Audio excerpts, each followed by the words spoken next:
This is CGTN, China Global Television Network.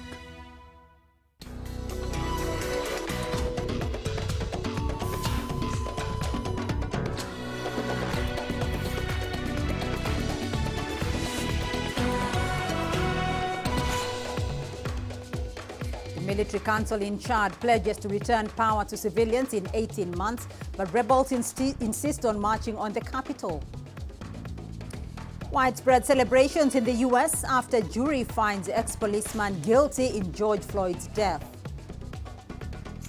And we'll look at the impact of misinformation on the uptake of COVID-19 vaccines in Ghana. Welcome to Africa Live on CGTN with me, Beatrice Marshall, in Nairobi. Also coming up on the program, the JSE gains almost 80% since its plunge at the start of the COVID lockdown in South Africa. And breakaway European Super League suspended after Big Six English clubs withdraw from the project. Let's go to our continuing coverage of the developments in Chad, where General Mahamat Kaka, the son of slain leader Idris Deby, is now the interim president. The Transitional Military Council has promised to return power to a civilian government and hold free elections in 18 months.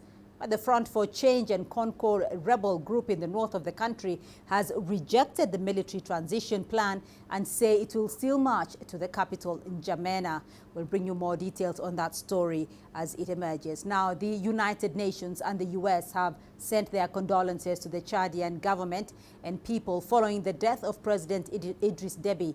Both are concerned about the impact that Deby's death will have on Chad's constitutional order and the humanitarian crisis in the Lake Chad Basin.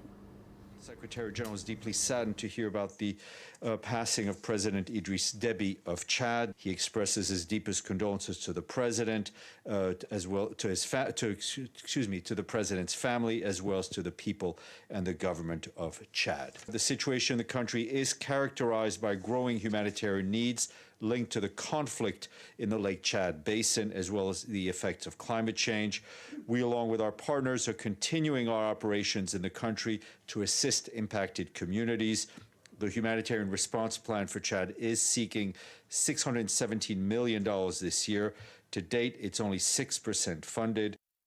What we want to see is a transition that is consistent with Chad's constitution. Obviously, Chad's institutions are enshrined in its constitution. We want to see the elements of that constitution protected going forward. We are committed, even though we remain on order departure, to a strong diplomatic partnership with Chad. That will not change. The Chargé remains in Chad, and the embassy there continues to operate. Before his death, President Idris Deby had ruled Chad for 30 years. CGTN's Nick Mudimba takes a look at his life, military and political career. Idris Deby was born into a family of the Zagawa ethnic group in the Nede region of northeastern Chad. In the early 1970s, while the country was in the grips of a long-running civil war, he joined the army. He went to France in 1976 to receive additional training at a flight school and earned a pilot's license. In 1978, Deby returned to Chad, which was still in a state of conflict. By that time, Deby was recognized as a brilliant military strategist and was promoted to the post of Commander-in-Chief of the Armed Forces. 3 years later, he returned to France for further military training, participating in a senior officer's course. Deby went back home and threw his support behind Hissène Habré, the head of one of the rebel groups who was then serving as Prime Minister. He emerged as a leader of Habré's forces. But his relationship with Habré soured, and in April 1989, Deby was accused of plotting to overthrow Habré's government. He fled to Sudan, regrouped and started launching attacks on Habré's troops. By late 1990, Habré had fled the country and Deby's forces seized N'Djamena, the Chadian capital. Deby suspended the constitution and formed a new government, with him as the head. In the years after the 2011 election, Deby bolstered his international standing with his leadership in efforts to counter the spread of terrorism perpetrated by Islamist militant groups in the region. At home, however, his regime remained largely repressive. Debi's presidential powers were expanded when a new constitution was promulgated in May 2018. The elimination of the Prime Minister's post, which left executive power concentrated with the president, was among the changes made under the new constitution. The presidential terms were also changed. The stipulation of a 5-year term with no term limits was replaced by a 6-year term with a limit of 2 terms. Because the presidential term changes would not be applied retroactively, Debi now had the option to stand in the next 2 presidential elections, potentially remaining in office until 2033. He was named the winner of the recent presidential election boycotted by the opposition. But the army announced his death hours after Chad's electoral body had named him the victor of the presidential polls. Nick Mudimba, CGTN. Well, for more analysis on the situation in Chad, we earlier spoke to David Otto Endeley. He's a terrorism and security expert based in London. He's of the view that President Debi has left a huge vacuum in matters of security in the Sahel region. The sudden change itself, will have a tremendous repercussion to Chad. Remember, we're just talking about the fact that Idris Debi was killed, as alleged by the army, which is just one source, I have to add. But also, there is an immediate impact, which is less talked about, which is the fact that you now have a coup, in essence, in Chad, whereby in the absence and in the death of the president, the National Assembly Speaker is supposed to be the one taking over the leadership in interim. But what we've seen is a military takeover, and this has been led by his son, General Muhammad Idris. Now, that itself, will have an impact on the political stability. Remember that Idris Debi, just less than 24 hours, was declared the winner of the presidential election with above 70%. So you would have an internal crisis, but there is also an external regional implication. Chad plays a very strategic role in the region. It is based along the Sahel, but also in the Lake Chad, with membership of the G5 Sahel, but also membership of the Multinational Joint Task Force. Countries like Libya, where you have flow of weapons, and of course the source of the rebel movement, will fill the absence of Idris Debi.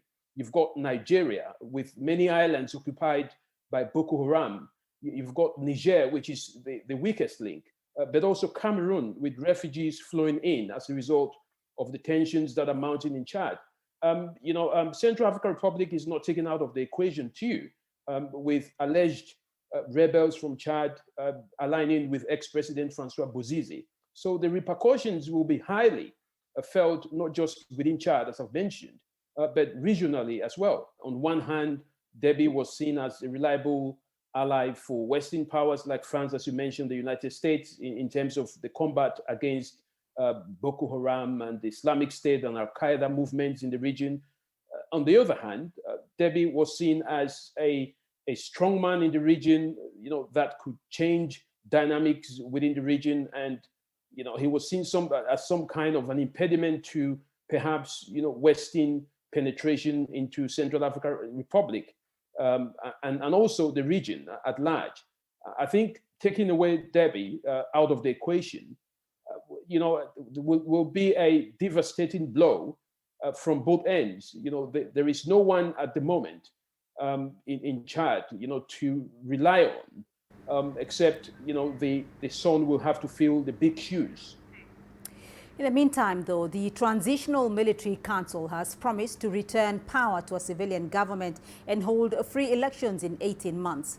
But the Front for Change and Conco, a rebel group in the north of the country, has rejected the military transition plan and says it will still march to the capital, N'Djamena. CGTN's Nokutula Shabalala has more. General Mahamat Kaka is now the interim head of state in Chad. He took office on Tuesday following the death of his father, President Idris Debi. The military says Debbie died from wounds suffered while leading soldiers on the front line against rebels advancing from the north towards the capital N'Djamena.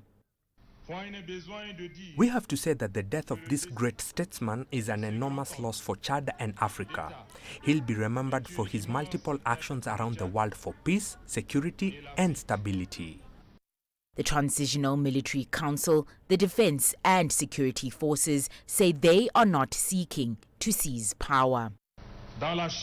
In the Transitional Charter, the Transitional Military Council will work to consolidate the democracy, ensure peace and stability, guarantee the security and the protection of our national territory.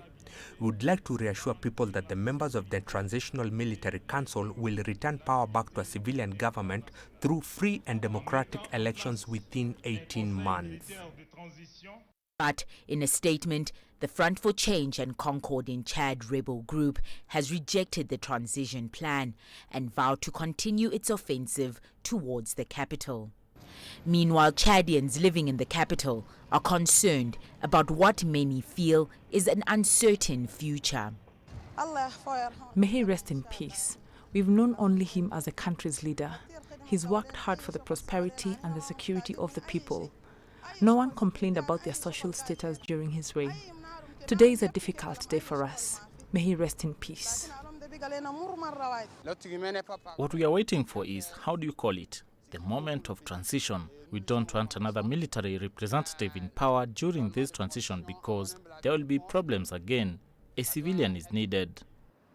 The state funeral for President Idris Deby will take place on Friday, according to military officials. It will be held in the capital, N'Djamena. The body will then be buried in Deby's native region in the Far East. Noktula Shabalala, CGTN. Ethiopian authorities say they have restored calm in areas that recently saw clashes between the two largest ethnic groups in the country. This is after dozens were killed after fighting broke out along the borders of the Oromo and Amhara regional states. Here is CGTN's Girum Chala with the details. The latest ethnic clash took place in the north of the country, more particularly in Altaye town in Amhara regional state. The conflict between few people from the Oromia and Amhara regions, the two largest ethnic groups in the country, has resulted in the death of dozens. Unverified reports suggest that 18 people have been killed in the fighting, and the death toll could rise in the coming days as many are wounded and remain in hospital beds in critical condition. The Amhara and Oromia regions share a border, and observers say attacks on civilians from one ethnic group living on the other side of the border have been rising in recent months. And this latest incident is particularly alarming as it took place ahead of the country's general elections scheduled to take place in June this year. The government says things are now returning to normalcy after the National Defense Force and Regional Special Police Force intervened.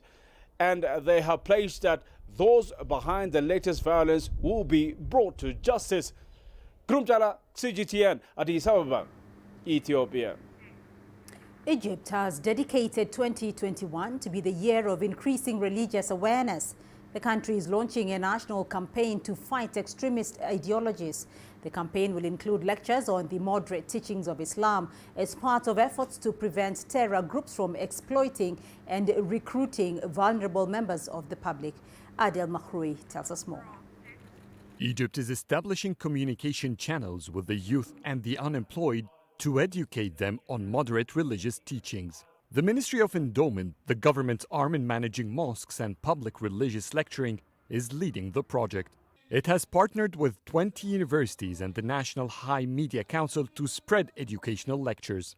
The aim is to make moderate Islamic teachings available to everyone, in the hope that it will stop them from being recruited by terrorists. There is an ideological conflict between those who want to build and those who want to destroy.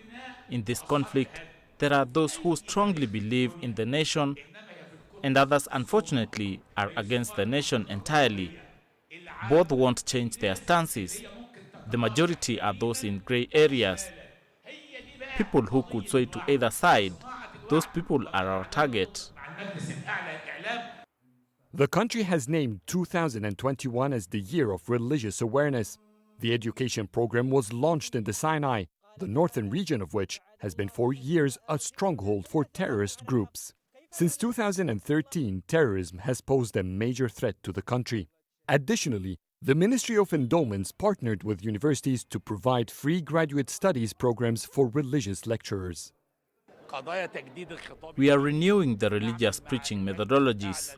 We are working with the High Media Council on several tracks that include educational lectures, awareness and televised content.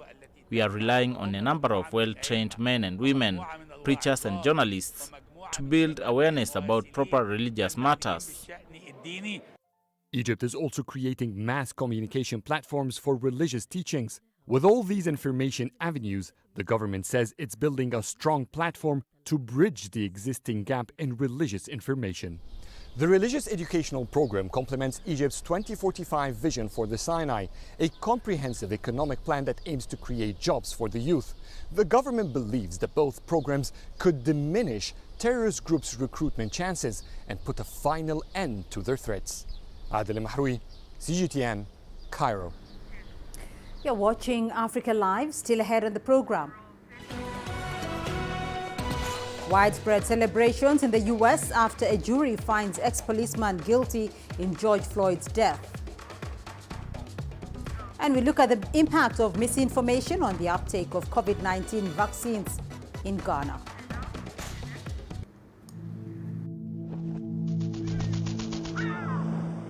How will your world change today?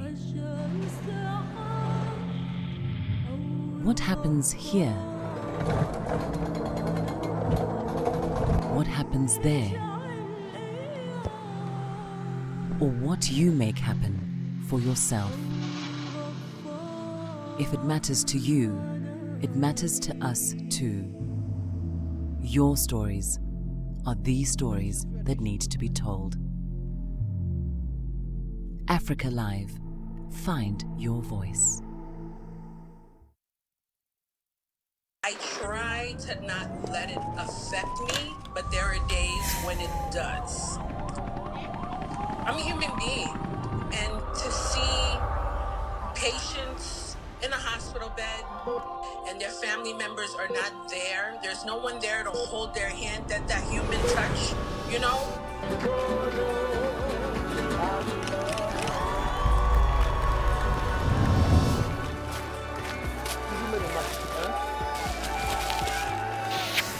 I just hope everyone can remember that the situation is not permanent and that everything will get better eventually.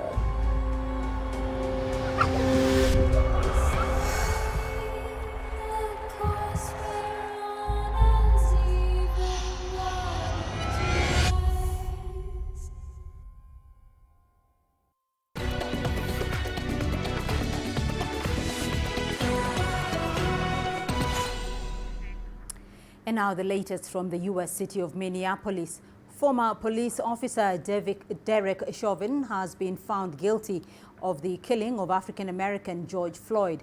Chauvin was convicted of all 3 counts of murder and manslaughter after 3 weeks of testimony. Dan Williams has more from Minneapolis.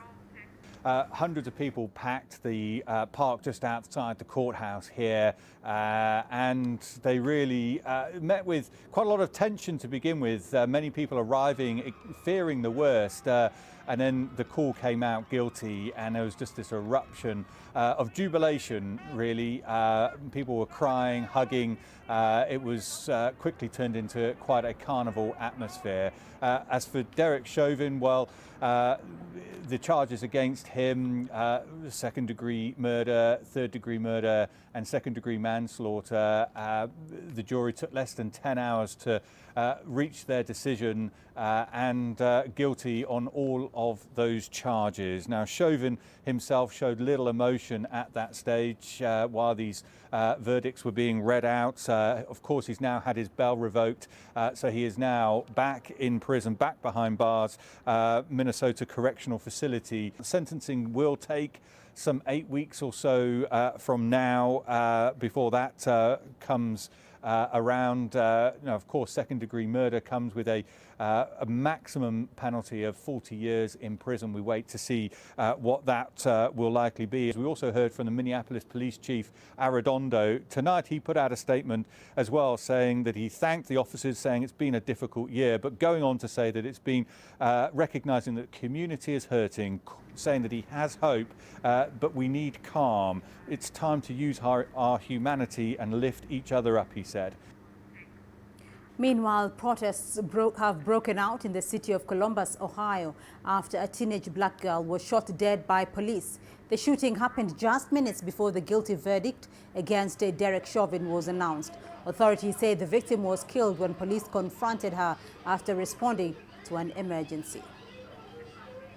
This is a tragic incident for all involved, but especially for the family of the female. We're not releasing her name yet. We want to make sure that all next of kin has been notified. As I said earlier, the Bureau of Criminal Investigation is conducting the criminal investigation into this incident.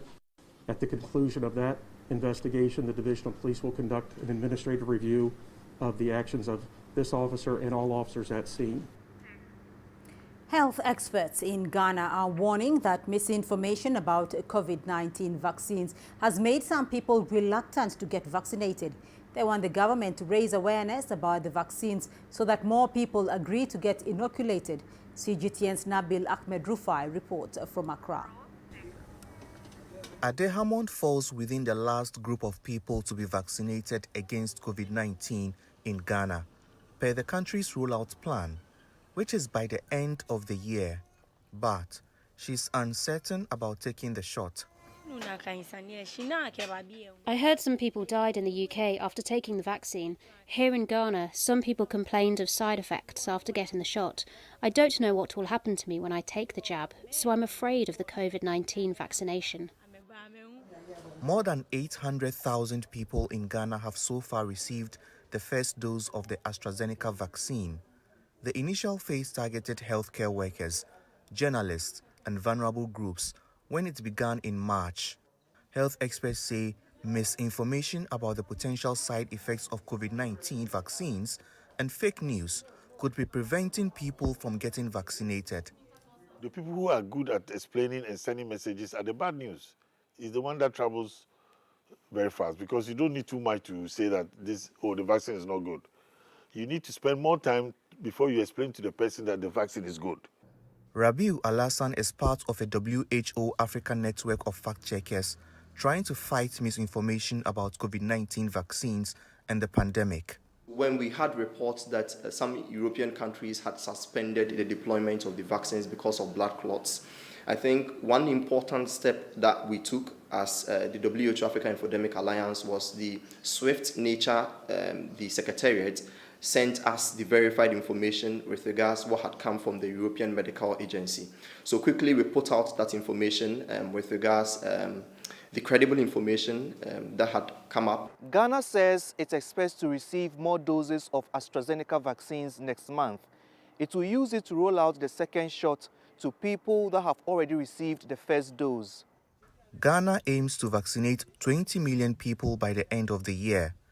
Experts say people like Adehamond need to be convinced to take the shot so the country can achieve herd immunity. Nabil Ahmed Rufai, CGTN, Accra, Ghana. Many popular words about and related to the COVID-19 pandemic do not exist in most of the ethnic languages on the African continent. Now, a group of volunteers in South Africa have gone online and created them. The initiative is led by Wiki Africa, a project to increase Wikipedia content in African languages. It is currently targeting South Africa's 11 official languages.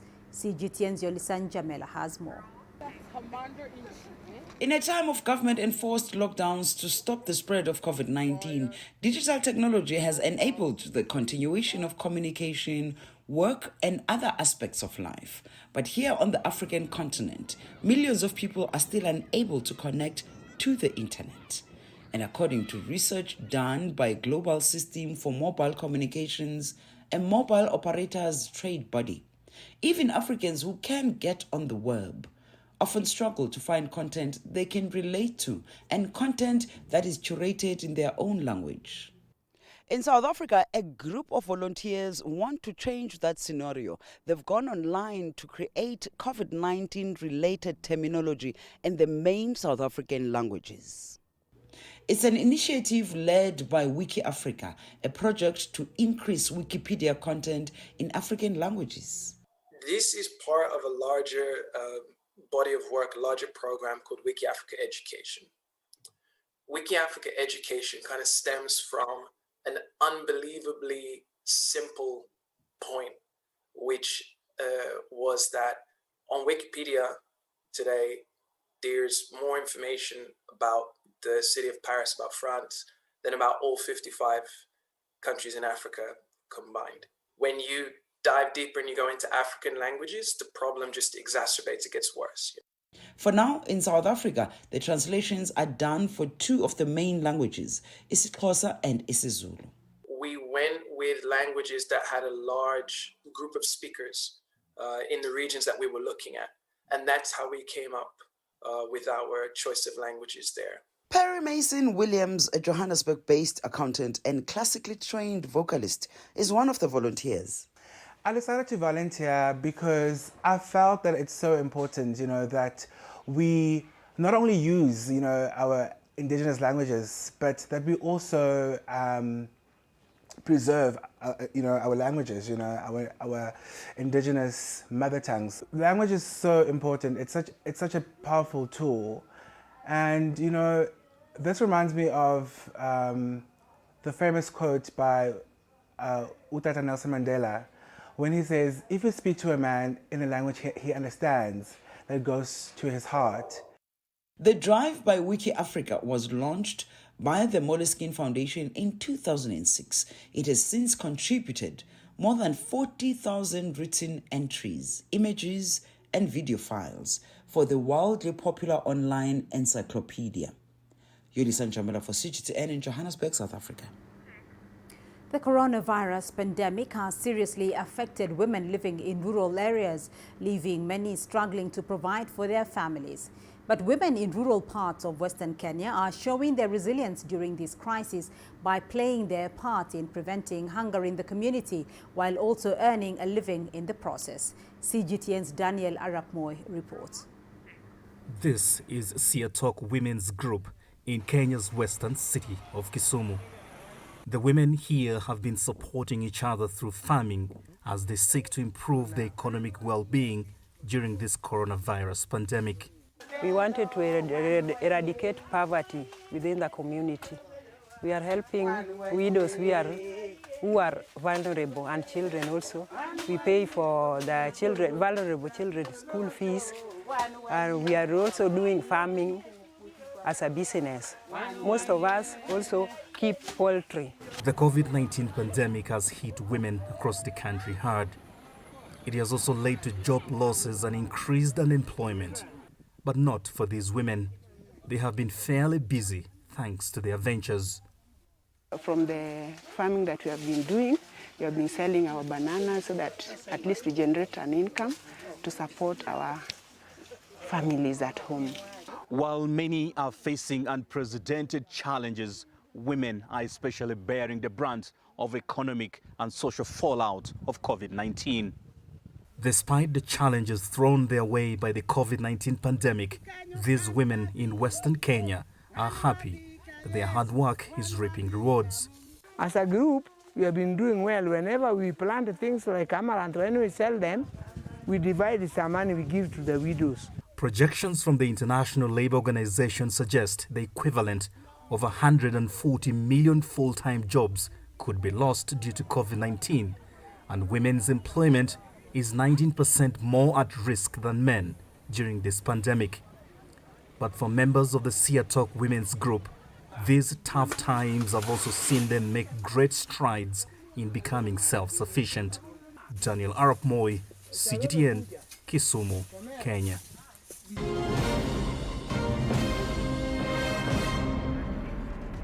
And here's a quick recap of our headlines this hour. The Transitional Military Council in Chad has promised to return power to a civilian government and hold free elections in 18 months. The Front for Change and Concord rebel group in the north of the country has rejected the military transition plan and says it will still march to the capital in N'Djamena. Egypt has dedicated 2021 to be the year of increasing religious awareness. The country is launching a national campaign to fight extremist ideologies. The campaign will include lectures on the moderate teachings of Islam as part of efforts to prevent terror groups from exploiting and recruiting vulnerable people. And a former police officer, Derek Chauvin, has been found guilty of the killing of African-American George Floyd. Chauvin was convicted of all 3 counts of murder and manslaughter and after 3 weeks of testimony. And that's a look at your headlines. Let's now take a look at your business news. Here's what's ahead. The JSE gains almost 80% since its plunge at the start of the COVID lockdown in South Africa. There's more to this place than just glorious landscapes. There's more to it than just, say, Table Mountain or glorious, endless salt flats. There's more to it than countries that are home to some of the deepest mines in the world. There is so much more to this place, even if it is home to some of the finest diamonds on the planet. It is the sheer diversity of the people who call Southern Africa home and the relentless drive to make it a better place that make it so special. And we know that because this too is home.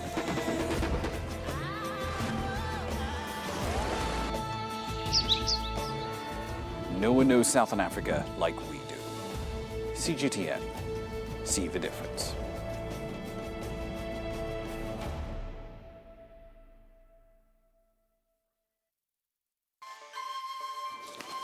You don't find the stories of North Africa by sitting on the sidelines.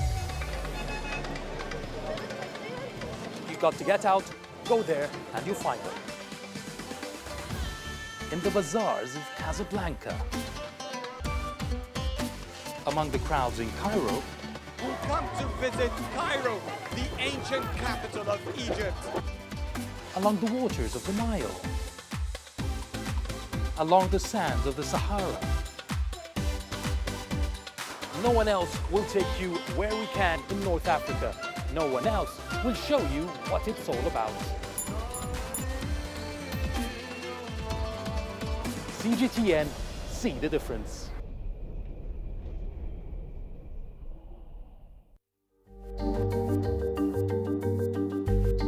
Africa Live. Find your voice.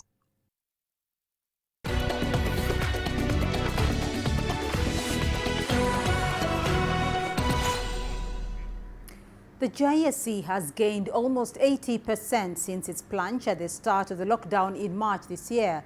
It's outperforming its developed nation counterparts in the dollars and countering the narrative that local investors should get their money offshore as soon as possible.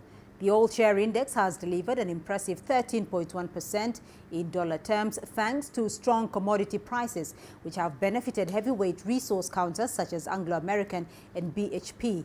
Angelo Coppola has more on this story. The local bourse has delivered double-digit returns in dollars so far this year, outperforming the US, UK and European equities, and that's due to a rebound in the global economy and an increased demand for commodities. The globe is recovering strongly after the recession we saw last year. I mean, the global economy shrunk by about 2%, but this year it's going to grow 4% plus. And maybe the best example is actually the USA. The USA is growing by 6% plus this year. So we're seeing fantastic global growth. And of course, emerging markets and especially countries like South Africa that export commodities, platinum, coal, iron ore, you are going to do well in that type of recovery environment. And you can see it in the prices of the underlying commodities. The commodity price run has had another positive impact for South Africa. It's probably pumped in a lot of money into the economy. We saw our tax take up 38 billion from what was expected in February. And a lot of that, about 50% of that, is due to the commodity boom. Domestically, the local bank and retail shares have been undervalued for some time, which could see the local market continuing its growth trajectory. And the reason for the undervaluation was basically South Africa. I mean, our economy didn't do well for a decade, essentially.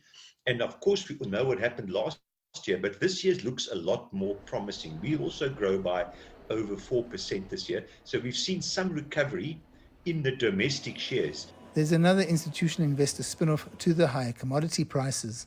The commodities bring big inflows into countries, and that means that other sectors like banking and retail are also likely to do better in the longer run. With some 60% of the performance of the JSE attributable to what happens globally, it's no wonder that the market is doing so well.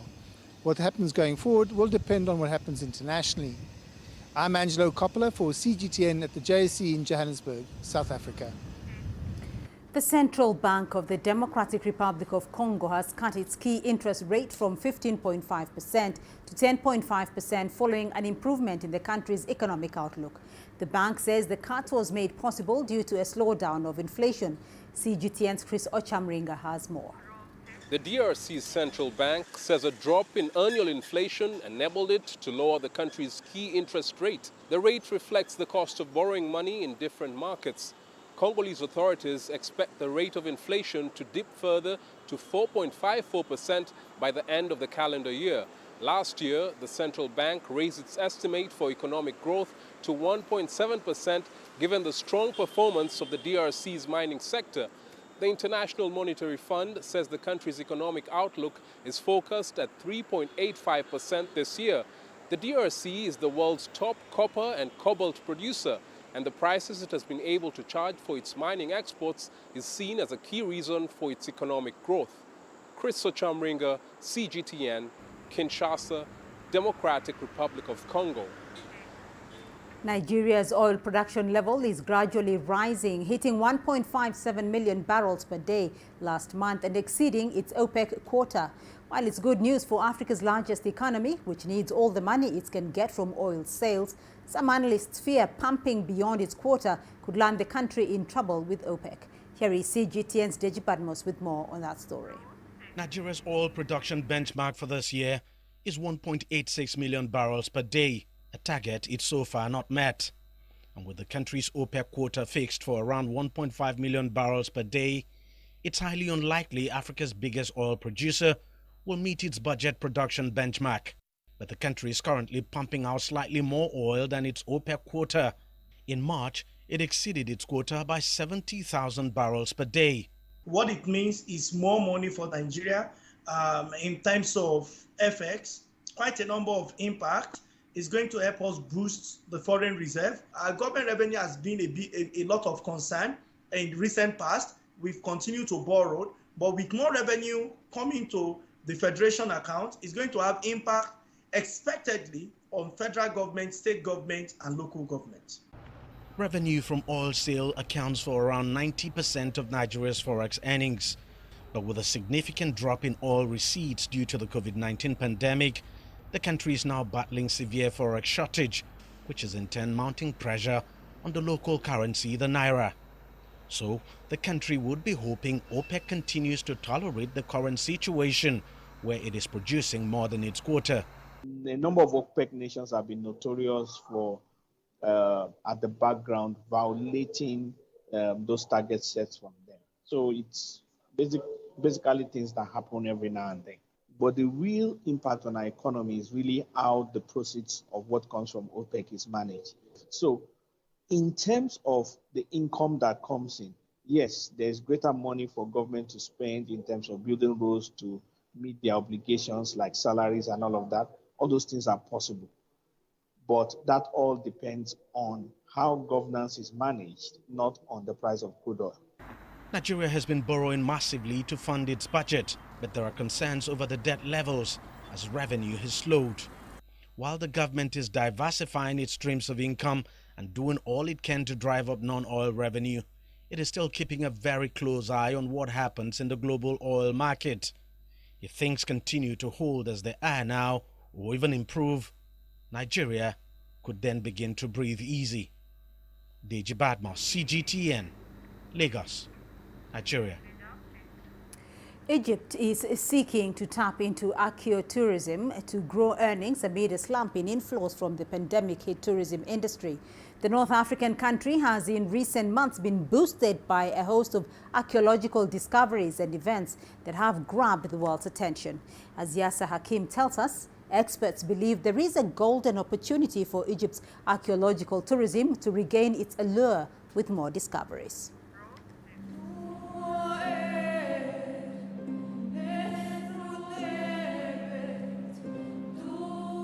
This was the dazzling display in the middle of Egypt's capital, Cairo, early this month. 22 mummies of ancient kings and queens were relocated from Cairo Museum to the Museum of Egyptian Civilization in an eye-catching royal golden parade, along with a light and sound show and musical performances in ancient Egyptian language that made international headlines.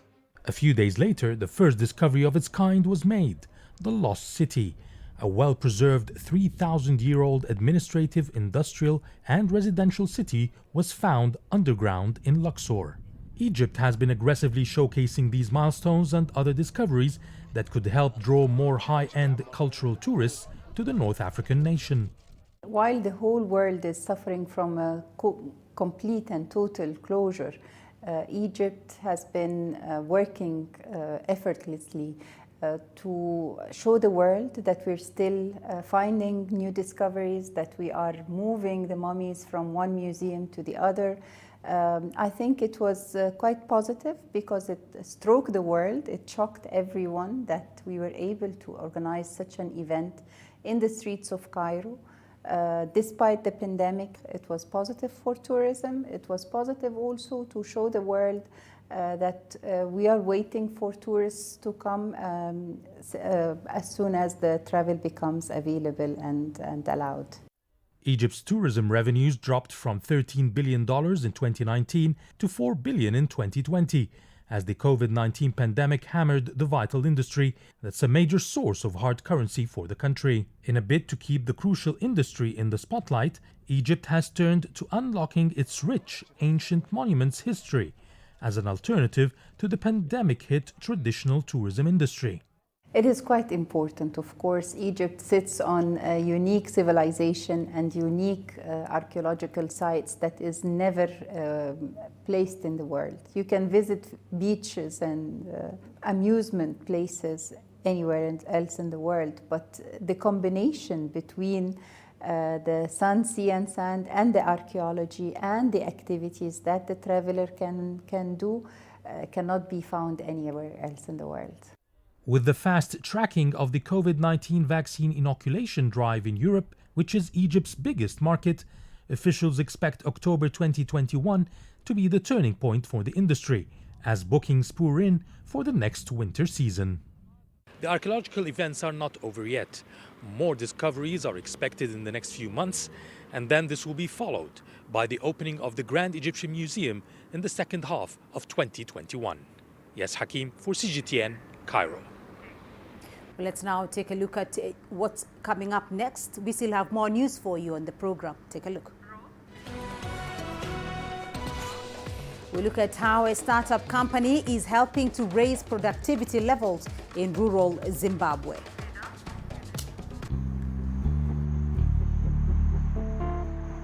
Mimi sijapiga nyongolo wase pale kuna wase wengi.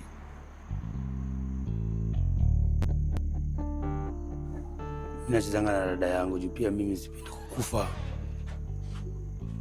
Ilikuwa ni asili yangu ndo pia familia yangu pia iweze kukula. Kwa hivyo mimi nacheza na dada yangu, akili yangu na macho yangu. Kibira yenyewe ilikuwa mbaya kitambo, kulikuwa na wezi wengi sana. Na siku hizi yenyewe hata unaweza kaa bila kusikia hata mwizi ameshikwa mahali ama amechomwa ama amefanywa nini. Ndio naona yenyewe Kibira raundime si kama kitambo. We only need a tool to bring change. And this tool to me, it can be educational background, it can be a skill, it can be a hobby of what you love.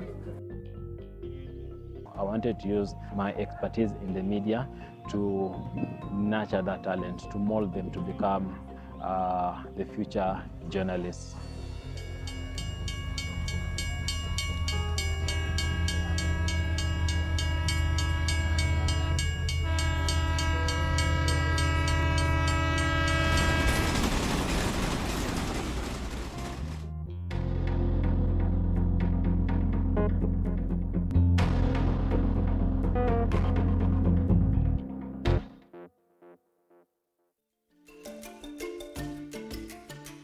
Africa Live.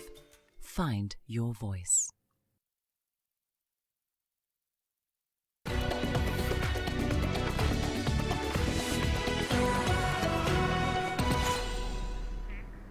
In Zimbabwe, a startup company is providing farmers with technology to enhance the productivity. Despite challenges presented by COVID-19, Mobility for Africa has managed to assist those living in rural areas with low-cost electric tricycles. Here's CGTN's Wanja Mungai with more on that. These new tricycles are a big boost for the transport needs of people living in Zimbabwe's rural areas. Mobility Africa, a tech startup partnering with a Chinese company, rolled out this project to assist the farmers increase their productivity. The reason why we brought green mobility solutions to rural Africa was that 70% of rural work is manual labor and mostly done by women. So we thought that if we bring our product, it was going to help the women do their daily chores and the community at large, thus reducing the rate of child mortality, reducing the rate of crops rotting whilst being taken to faraway markets, reducing the time spent doing household activities.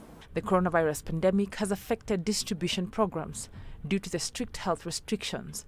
But since they were eased in March, the initiative has supplied about 100 low-cost electric tricycles. We're quite happy because the lockdown restrictions have been eased, because our shipment is already on transit and many are supposed to be on the sea by the next 2 or 3 weeks. Also, here back home, we are able to build a replicable and scalable model where we are able to visit other rural sites, investigating on where we can put charging stations and where we can build replicable models. Another challenge that they face has been the heavy taxation on imports. I think there's also a greater need for relaxation of some rules, particularly where exports and imports are concerned, so that one, we move our exports much faster, we bring our imports much quicker and more efficiently. That is actually very, very critical indeed. The whole concept of doing business must be totally revamped. The project is being hailed for increasing productivity among locals. Mobility Africa plans to scale up the initiative so as to improve livelihoods for more people in rural Africa. Wanja Mungai, CGTN. Let's now take a look at your sports news. Here's what's ahead. Breakaway European Super League suspended after Big Six English clubs withdraw from the project.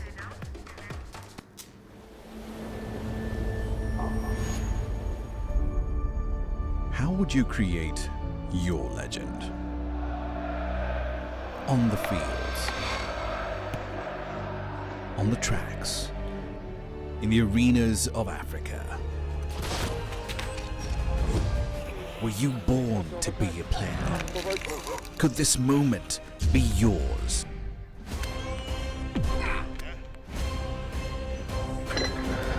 Sports Scene. Find